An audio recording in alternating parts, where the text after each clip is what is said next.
We all say we want to have a blessed life, but what does that really mean? Is it simply having a nice car, a big house, new clothes? What if a blessed life isn't what you think? What if it's more about what you give away than what you hold on to?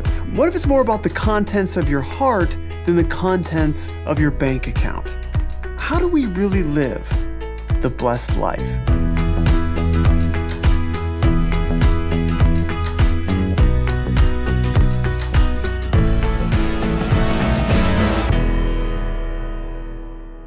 Well, good morning. My name is not Jeremy because I just don't have the beard to pull it off. But if I did, I would have told you I was Jeremy. My name's Chris, and I'm a fan of Journey Church.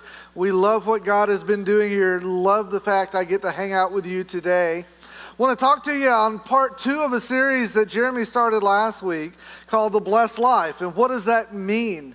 And I'm going to ask you just for a few minutes, and we'll be out as dry and somewhat warm in here. And so just for a few minutes, if you could just relax. I want to say a couple things that some of you are going to go, I've thought that before, but I've never said it out loud. Maybe you'll say I've thought it and said it aggressively. And then for some of us, maybe it sounds a little harsh, and I would ask you just to suspend judgment for a minute. I had a friend a long time ago who made a statement to me, and it was kind of hurtful. I used to work with youth, and right after I started working in this church, we had a big event, a fifth quarter, right after a Friday night football game, and we pumped it huge. This is going to be the world's best, biggest, coolest ever. And we had the event. I thought it went pretty well. I was pretty excited, went home and felt like, man, we had a ton of people. And after the next morning, the guy came up and he said, hey, I need to talk to you. And I figured he was going to tell me what a great job I was doing, because what else could he possibly say? And the answer to that was, he looked at me square in the eye, except he was a little bigger than me, so looked down a little bit. And he said, hey, listen, I didn't appreciate last night very much.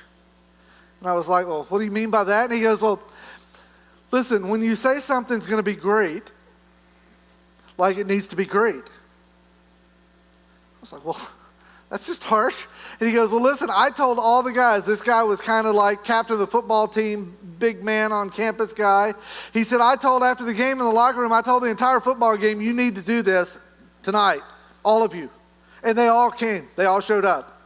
And he said, but I told them it was going to be great, and it was good, but not great. And it's okay that it was good, but next time just say it's going to be good. Because if I say it's going to be great, it made me look like I can't be trusted. And so don't overpromise. I was like, well, I'll punch you right in the face if you weren't significantly larger than me right now. I'd take you down. And then, so I was like, yeah, sure. And then he walked away and I was like, well, jerk. And then I was kind of like, well, that hurt my feelings. He was right, though. He was right.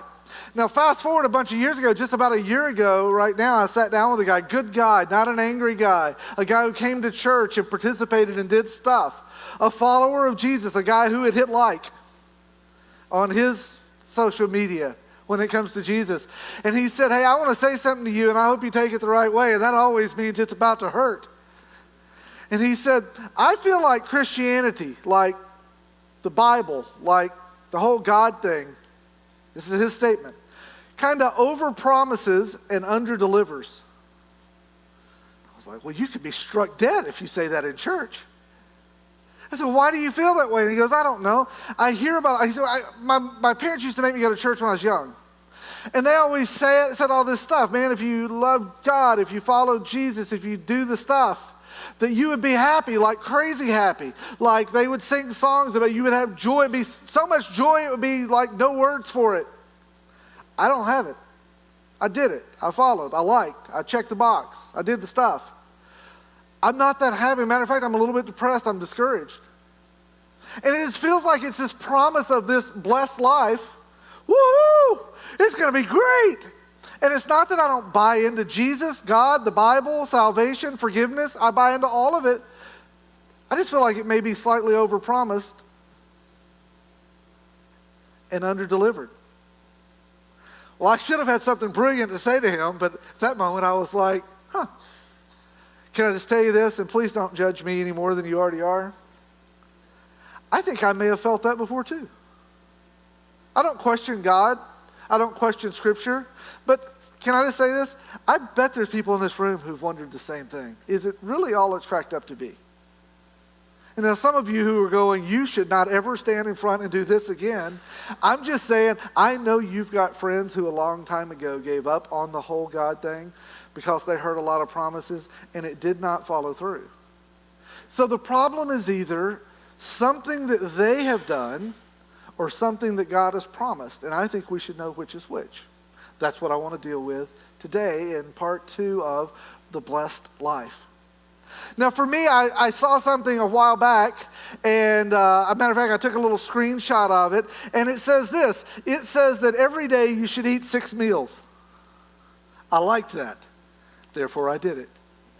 I had breakfast, and then I had breakfast dessert, and lunch dessert, and dinner dessert, 6 meals a day, gained 32 pounds.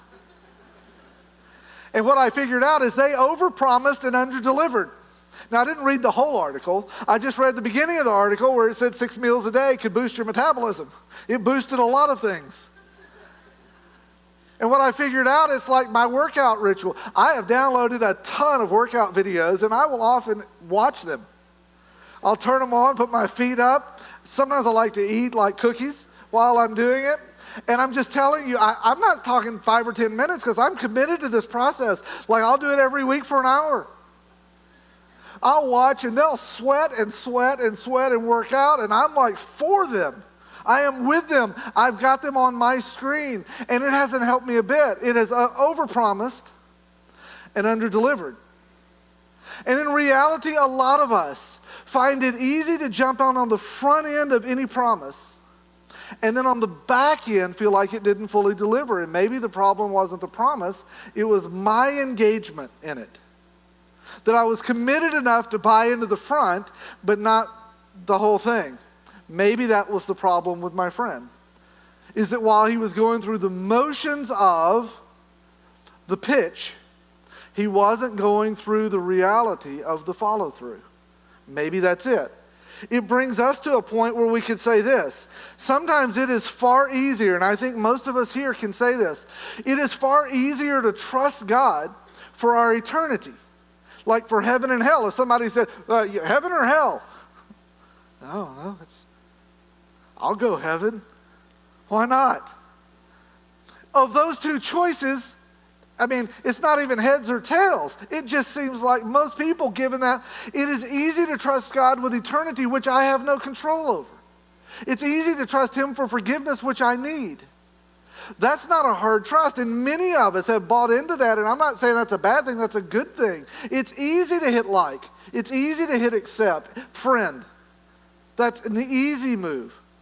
The tough thing is, though, it can be much harder to trust Him with our present, our day-to-day, the things we can control, the things that we're in the middle of, the things that occupy our thoughts.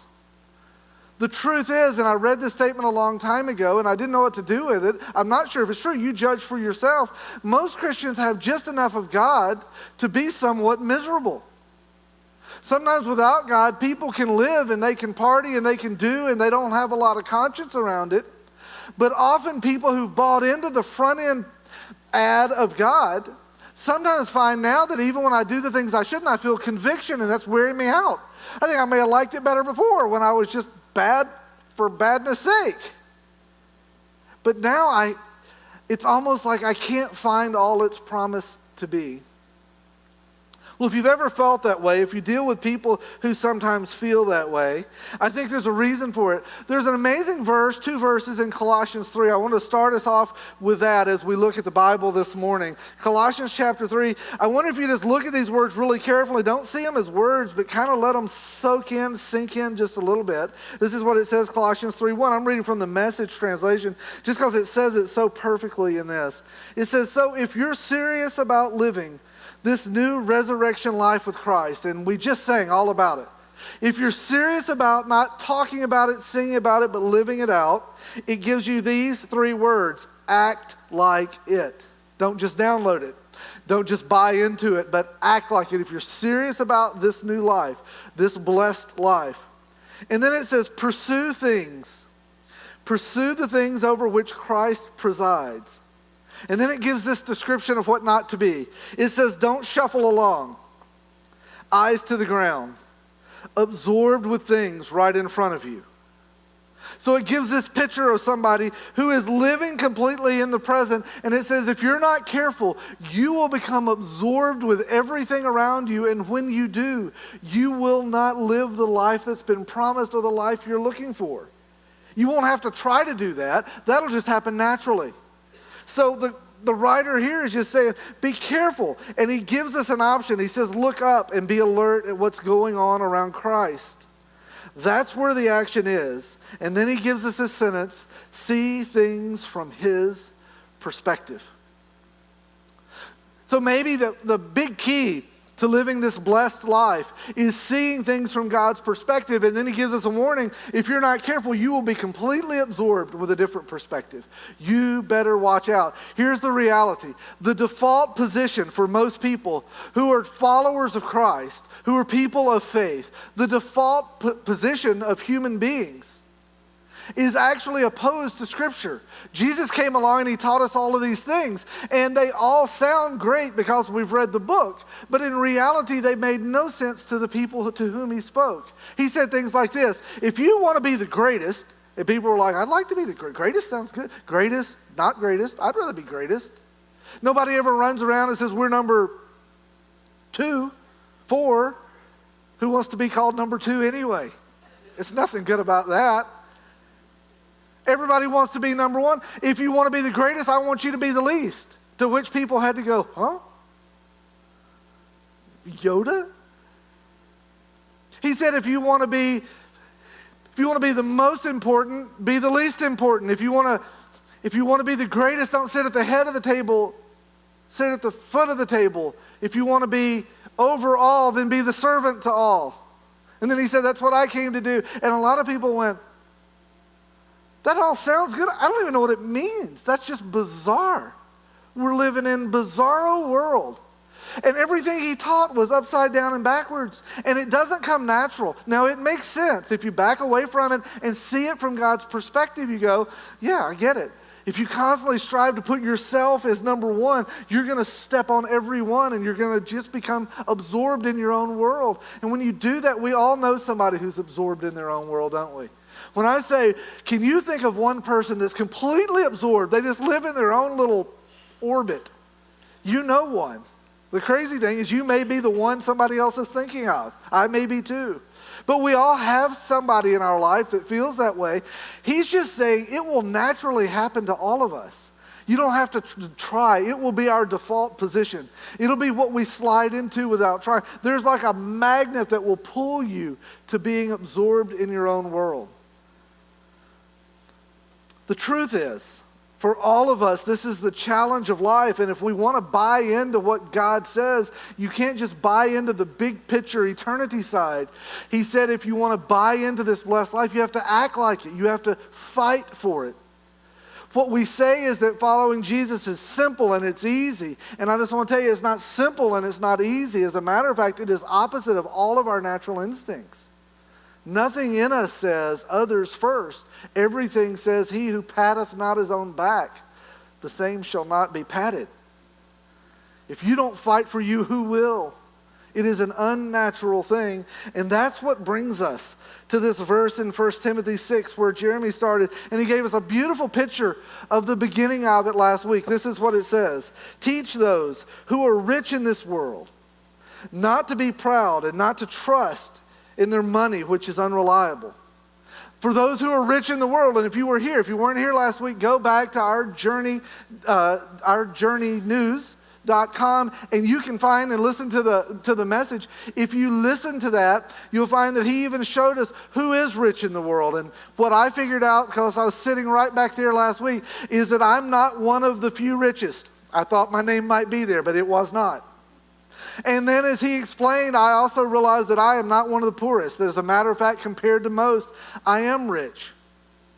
One of my favorite sites on the internet is called globalrichlist.com. If you went there, I challenge you to do it. If you go there, it'll let you type in kind of your income, and if you want to use US dollars or whatever you might use for your currency.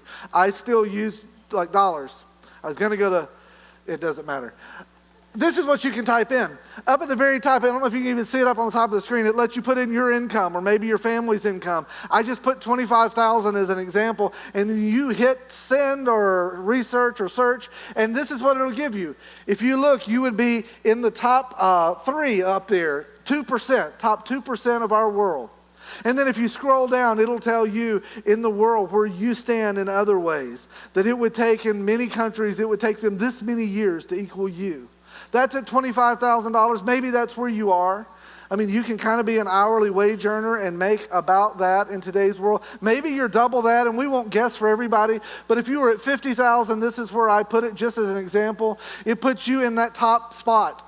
You're not the top person, but you're in the top 3%. You're in the top you're in the top 1/3 of 1%.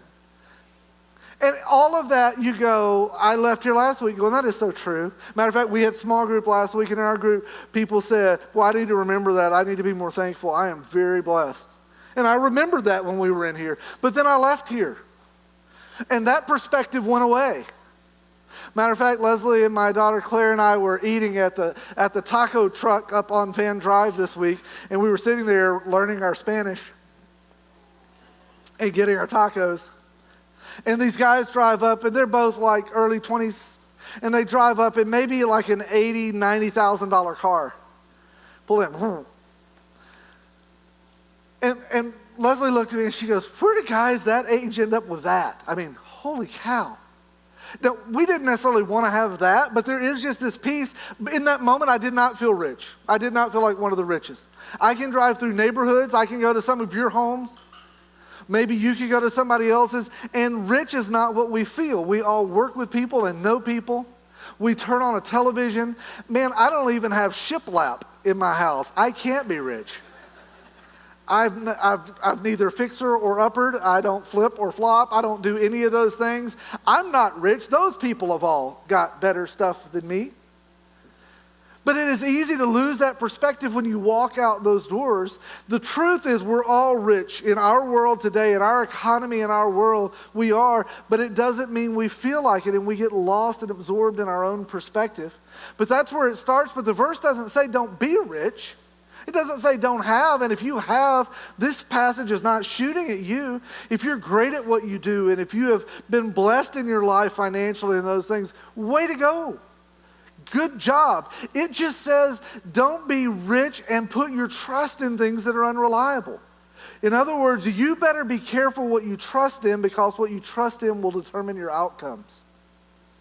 Your trust will always eventually equal your outcome. So how do you trust in the right things? How do you determine? It's not just a church thing. I'm going to trust God, I'm going to trust God, I'm going to trust God. Because we leave church, and it is so easy to wake up on Monday morning and things to change in what we trust and how we trust.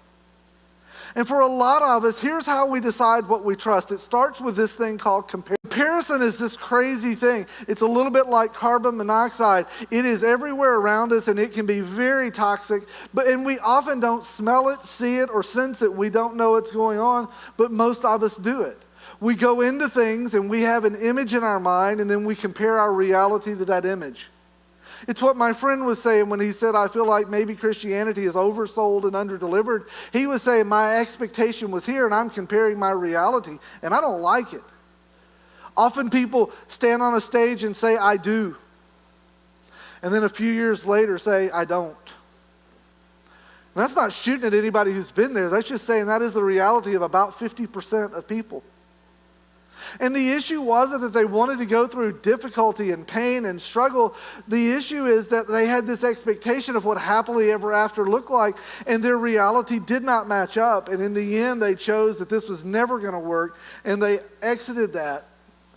And unfortunately, many will have to face the same reality again of setting this crazy expectation, and then the reality won't match. But a lot of it is because there's this comparison thing going on. There's certainly bigger reasons. But for many of us, we have this comparison or expectation. I thought he would. I thought she would. If only they were better, younger, prettier, handsomer, nicer, less jerky,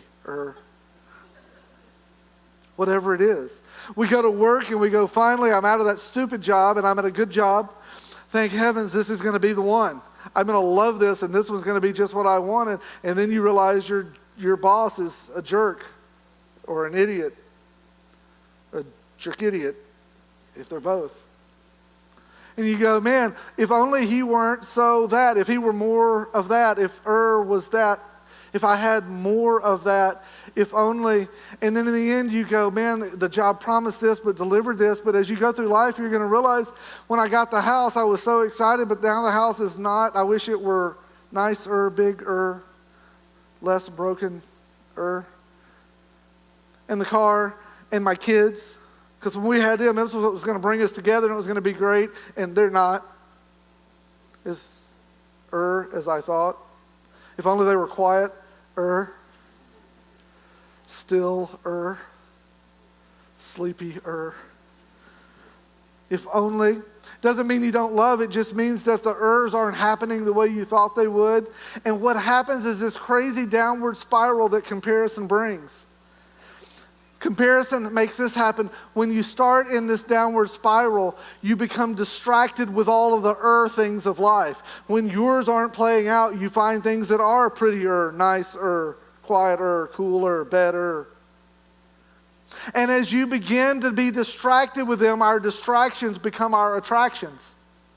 The things that catch your eye, the new shiniest thing becomes what you think about, what you watch. It's your attraction. Watch two people when they're falling in love like it's a pothole to be tripped into. When that happens and people are disgustingly happy, and if you're not in that stage and somebody else is, you just want to slap them a lot. And sometimes we'll say, hey, I think you need to be careful of that guy. And people go, no, you don't know him like I know him. You know, maybe I know him better than you know him because you're blind to some of this. Shut up, I thought you were my friend. That was my in love, I don't want you talking to me voice that I used right there.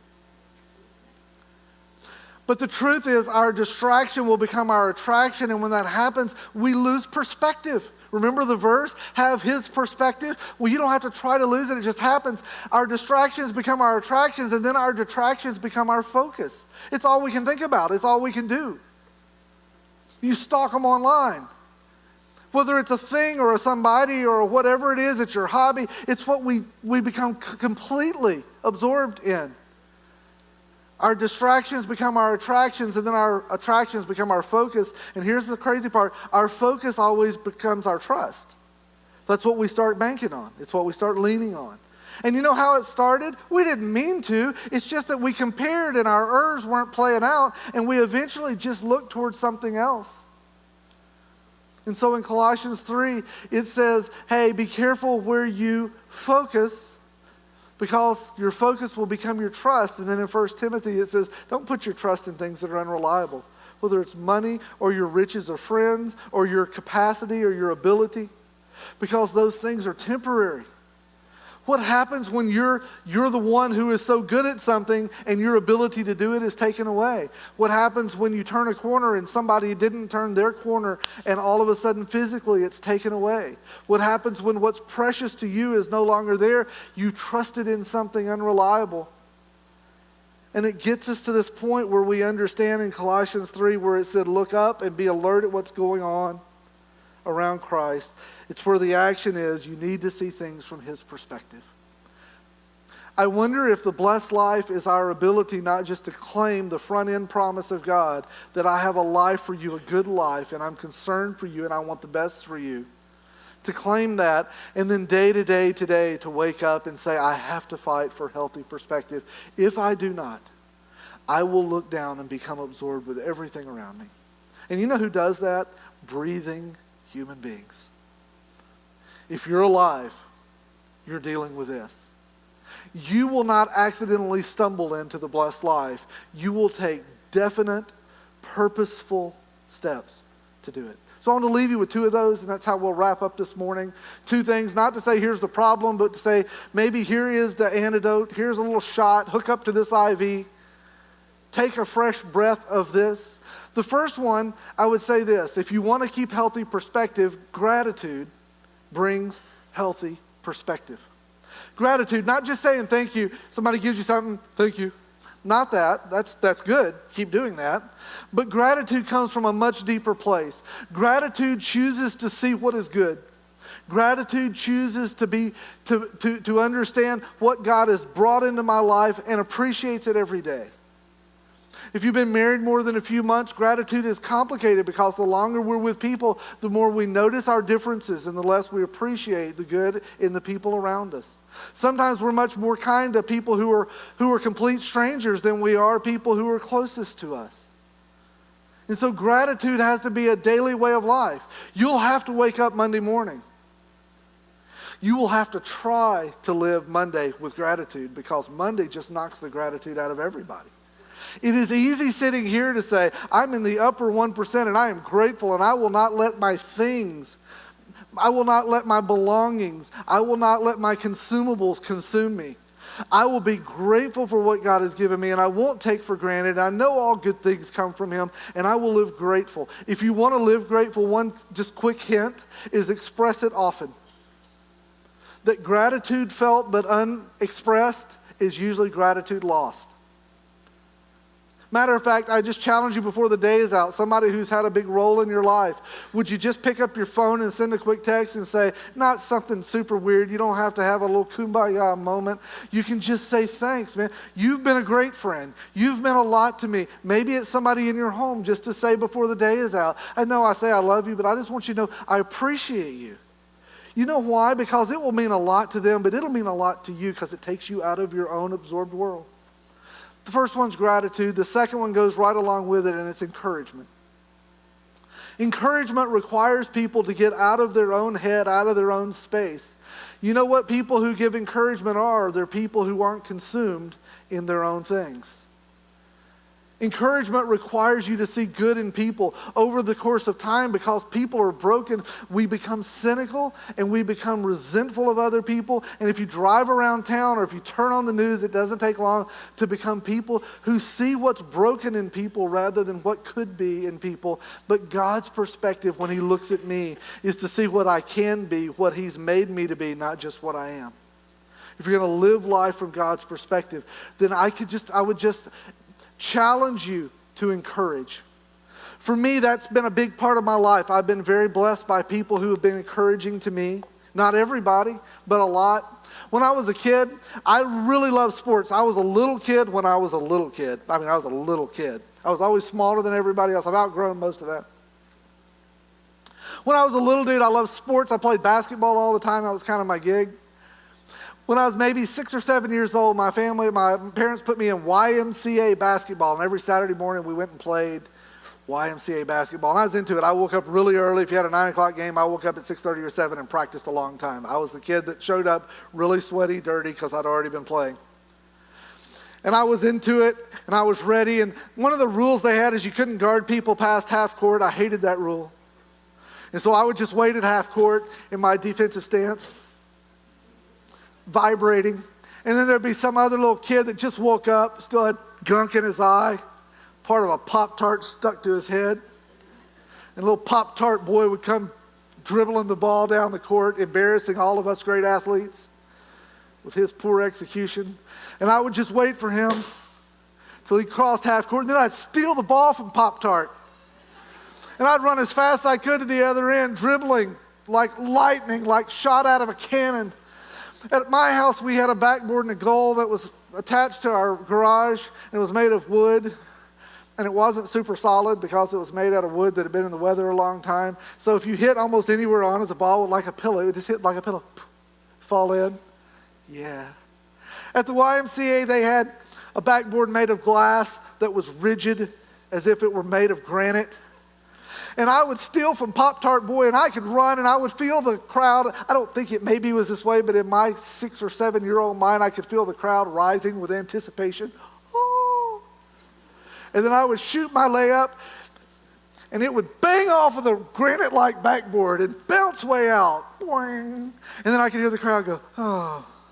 And it would make me angry. And so I would sprint down to the other end to half court, and I would get in my defensive stance, and I would wait for Pop-Tart to come again, and I would steal the ball, and I would run with great fury to the boing. Oh, Pop-Tart, run, boing, over and over. I was sucked at that. I would practice and I would work, and some of them would go in, but that was kind of my, until they took me out, that's what I was going to do. Pop-Tart cried, and I didn't care. Get up early, do the work. Step up, 7-year-old. Sorry, I got a little carried away.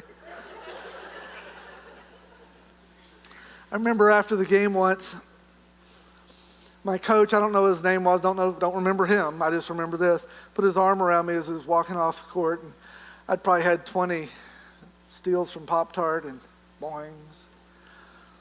And he said, Pace, I'm not sure you're ever going to be any good at this. That's what I did. I was kind of like, you know the problem with that? I already had started thinking that in my brain. I'd already started wondering, I wonder if I'll ever be any good at this.